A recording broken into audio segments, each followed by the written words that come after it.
আরে এমএলএ ফাটা কেষ্ট, মিনিস্টার ফাটা কেষ্ট, সব যদি এরম পর্দা দিয়ে ভাবেন তাহলে হবে? কোন ইস্যুতে আন্দোলনে? নারী নির্যাতন। মিঠুন দা, আপনার ছেলে আপনার স্ত্রীর বিরুদ্ধে যে নারী নির্যাতনের অভিযোগ, যে কেস, যে মামলা, সেগুলো একটু মানুষকে খোলা মনে বলুন, তারপর এখানে নাটক করতে আসবেন। বিজেপির মধ্যে কম্পিটিশন চলছে, কোন নেতা কাকে টপকে যাবে।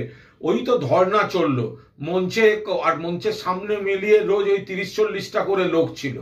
তো মিঠুন চক্রবর্তী আজ বলবেন রাজনীতিতে আছি, কালকে বলবেন ছেড়ে দিলাম, নিজের এলাকায় ভোট দিতে গেলে লোকের কাছে আওয়াজ খেয়ে বলবেন আমি আর রাজনীতিতে নেই। এখন বলছেন আমি নবান্ন অভিযান করে। তো গন্ডগোলের প্রচারে থাকার চেষ্টা। মিঠুনদা, নিঘাত কোন সিনেমা আসছে, নির্ঘাত সিনেমা আসছে, প্রচারের আলোয় থাকতে চাইছে। আমি খবর নিচ্ছি পুজোয় ওর কিছু আসছে কিনা। একদম এগুলো হচ্ছে প্লট। এই যে একটু বড় কথা বলে দাও, একটু খবরে থাকো, সিনেমা আসছে মিঠুনদার। সিরিয়াস বিষয়, যে সিরিয়াস বিষয় আরজি করেন ন্যায় আমরা চাই।